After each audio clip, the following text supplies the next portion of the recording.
You know what they say about karma, right? Well, let me tell you a story that'll make you believe in it forever. My name is Jasmine, and 5 years ago, I was just another girl with big dreams working at a company that crushed those dreams every single day. But guess what? Today, I own that same company. And the men who told me I'd never amount to anything, they're all gone. Let me start from the beginning. And trust me, this story gets juicy. 5 years ago, I was 25 and working as a junior marketing assistant at Henderson and Associates, a mid-sized marketing firm in downtown Chicago. I thought I'd found my dream job. The office was fancy, the clients were big names, and I was ready to climb that corporate ladder like nobody's business. But from day one, I knew something was wrong. My boss, Mr. Henderson himself, was this old school guy who probably felt women belonged in the kitchen, not the boardroom. His right-hand man, Derek, was even worse. Then there was Tom from sales, who always had something snarky to say about female emotions ruining business deals. I remember my first week like it was yesterday. I had this brilliant idea for a social media campaign for our biggest client, a chain of fitness centers. I spent hours perfecting the presentation, researching trends, creating mock-ups. I was so excited to share it. When I presented it to the team, you know what happened? Complete silence. Then Derek laughed and said, "That's cute, Jasmine, but we need real strategies, not Instagram nonsense." Henderson nodded along like Derek was some kind of genius. But here's the kicker. 2 weeks later, Derek presented the exact same campaign to the client. Word for word. My idea, my research, my creativity. And guess what? The client loved it so much, they gave us a bonus contract worth $50,000. I was furious. I marched into Henderson's office, ready to fight for what was mine. But when I told him Derek had stolen my idea, he just leaned back in his chair and smiled this condescending smile that still makes my blood boil. "Jasmine," he said, "you're young, so let me give you some advice. Girls like you aren't built for the pressure of real business. You're better suited for supporting roles. Derek has experience. He knows how to handle clients. Maybe you should focus on what you do best: organizing files and making coffee." I stood there, shocked.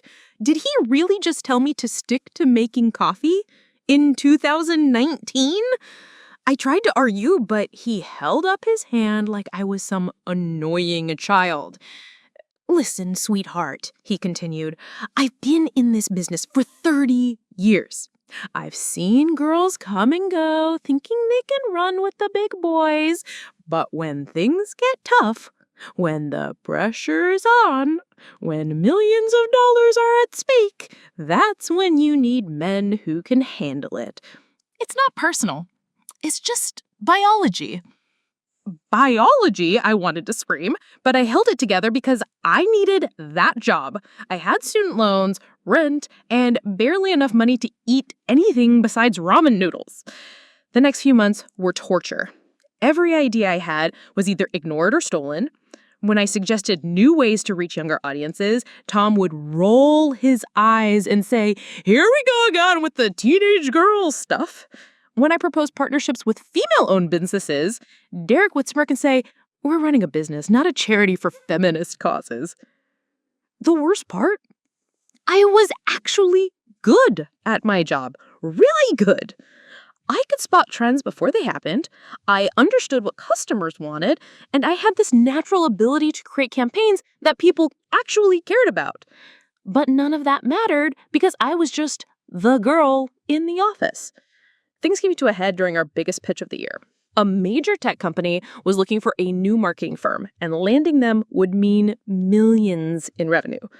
I had been working on a comprehensive strategy for weeks, staying late every night, researching their brand and their competitors, their target audience. My presentation was fire. I'm talking charts, graphs, creative concept, social media strategies, influential partnerships, everything. It was the best work I'd ever done.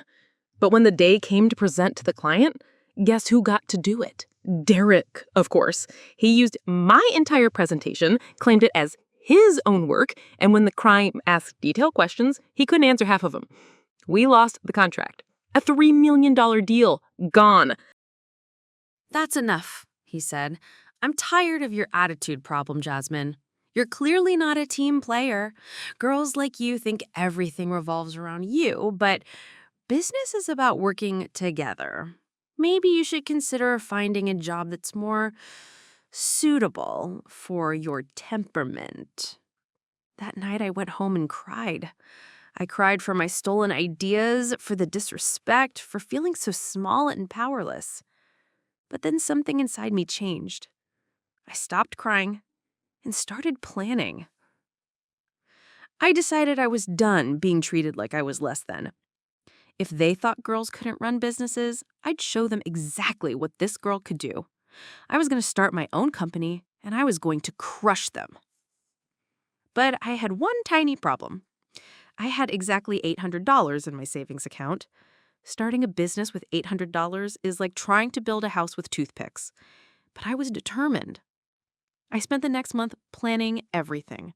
I researched business loans, looked into office spaces, studied successful marketing firms. I knew I had the skills, the creativity, and the drive. What I needed was a way to prove it. That's when I met Sarah Chen at a networking event.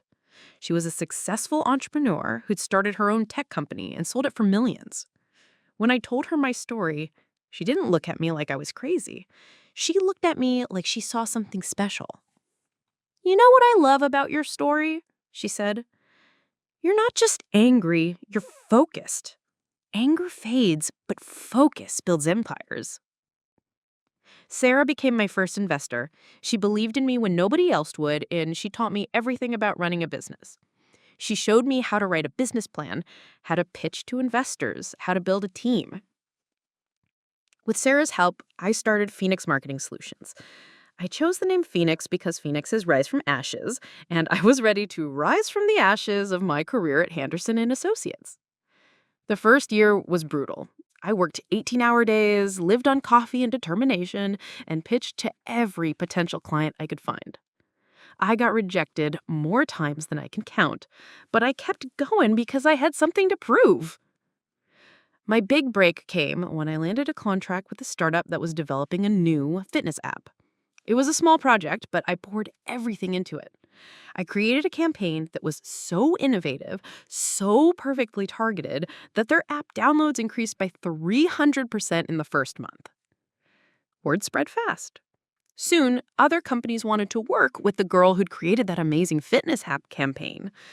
Within 6 months, I had 5 employees and was turning a profit. But I never forgot about Henderson and Associates. I kept tabs on them, watched them as they continued to lose clients and struggle with outdated strategies.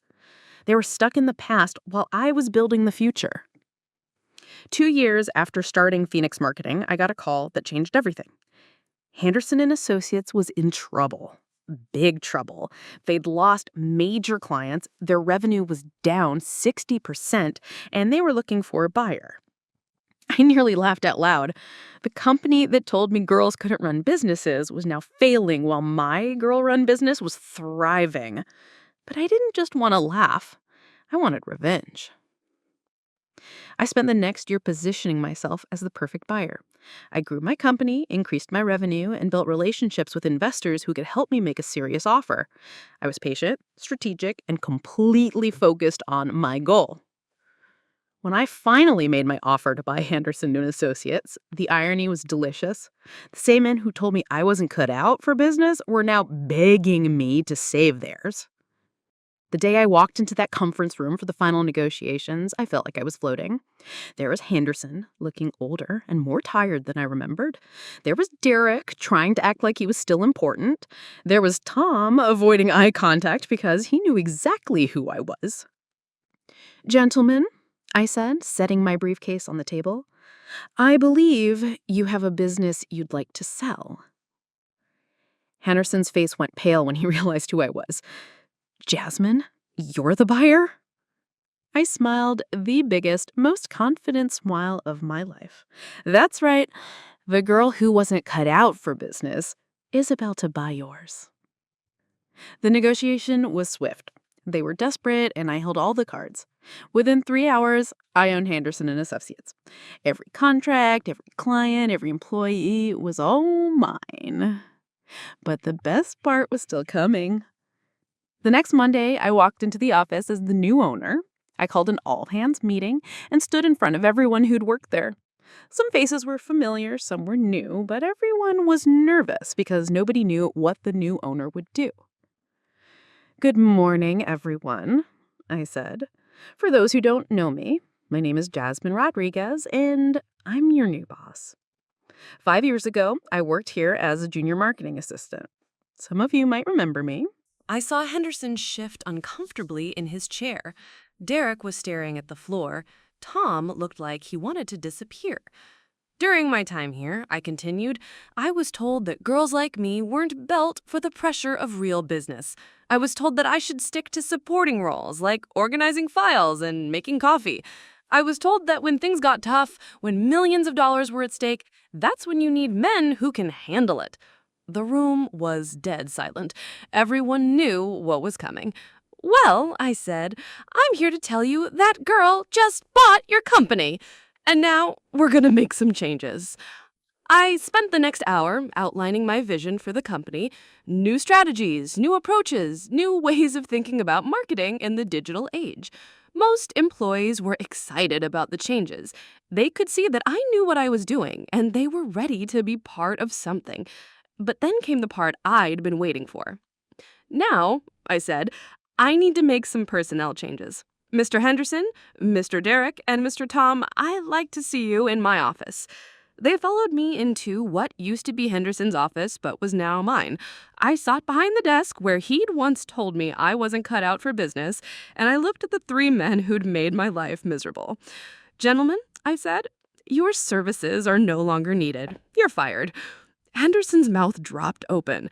"You can't be serious. I built this company from nothing. I have 30 years of experience." "You're right. You do have 30 years of experience. 30 years of telling women they're not good enough. 30 years of stealing ideas from employees. 30 years of losing clients because you refuse to evolve. That's not the kind of experience I need." Derek tried to argue. "This is about revenge, isn't it? You can't run a business based on personal feelings." I laughed. "Oh, Derek, this isn't about revenge. This is about business. You see, I've analyzed this company's performance over the past 5 years. The campaigns that performed best, they were created by women. The clients who were happiest, they worked with female account managers. The ideas that generated the most revenue, they came from the people you ignored." Tom finally spoke up. "You're making a mistake, Jasmine. You need experienced leadership." "You're absolutely right. I do need experienced leadership. That's why I'm keeping Sarah Martinez as creative director, Lisa Kim as accounts manager, and promoting Rachel Johnson to vice president. They're the ones who've been running this company while you 3 took credit for their work." I handed them each a severance package. "You have 1 hour to clean out your desks. Security will escort you out." As they left my office, I felt a surge of satisfaction that I'd never experienced before. It wasn't just about getting revenge, it was about justice. It was about proving that the girl they'd underestimated was actually the leader they'd needed all along. Over the next year, I transformed Henderson and Associates into Phoenix Marketing Solutions Premium Division. Revenue increased by 150%. Client satisfaction scores went through the roof. We won 3 industry awards. Most importantly, I created a workplace where everyone's ideas mattered, regardless of gender. But then came the part I'd been waiting for. 6 months later, I got a call from the same tech company that had rejected Derek's presentation 5 years earlier. They wanted to work with us. When I told them I was the same person who'd created that original strategy, they were amazed.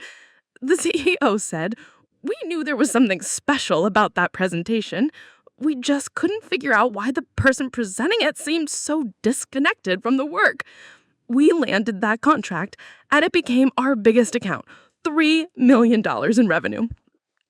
The exact amount Derek had cost the company by stealing my presentation. Today, Phoenix Marketing Solutions is one of the fastest growing marketing firms in Chicago. We have 45 employees, offices in 3 cities, and revenue that's quadrupled every year since I started. But the numbers aren't what I'm most proud of. I'm proud of the culture we've built. I'm proud of the young women who work here and know their ideas will be heard. I'm proud of the men who work here and respect their female colleagues. I'm proud of the clients who trust us to tell their stories in authentic, innovative ways. Most of all, I'm proud of the girl who refused to accept that she wasn't good enough, the girl who turned her anger into ambition, her hurt into hustle, her setbacks into success. Henderson, Derek, and Tom. I heard Henderson retired early and spends his days playing golf. Derek started his own consulting firm, but is struggling. Tom moved to Florida and works for a small local agency. They're not bad people. We were just products of their time, men who never learned to see women as equals. Sometimes I wonder what would have happened if they'd supported me instead of suppressing me, if they'd mentored me instead of stealing from me, if they believed in me instead of betting against me. We could have built something amazing together. But then I remember I didn't need them to believe in me. I just needed to believe in myself. And you know what? If you're reading this and you're facing your own Hendersons, Dereks, and Toms, I want you to remember something. Their doubt doesn't define your potential. Their limitations don't limit your possibilities. Their fears don't have to become your ceiling. You have everything you need inside you right now. The creativity, the intelligence, the determination, the strength. You just need to believe in it, nurture it, and refuse to let anyone convince you that you're not enough. Because here's the truth they don't want you to know. You are enough. You've always been enough. And if they can't see it, that's their loss, not yours. So dream big, work hard, and never let anyone tell you what you can't do. And when you prove them wrong, and you will, remember to lift up the next girl who is exactly where you used to be. Because that's how we change the world. One success story at a time, one barrier broken at a time, one dream achieved at a time. Trust me, revenge is sweet, but success is sweeter. And the best revenge? Living well and lifting others as you climb. Now, what are you going to build?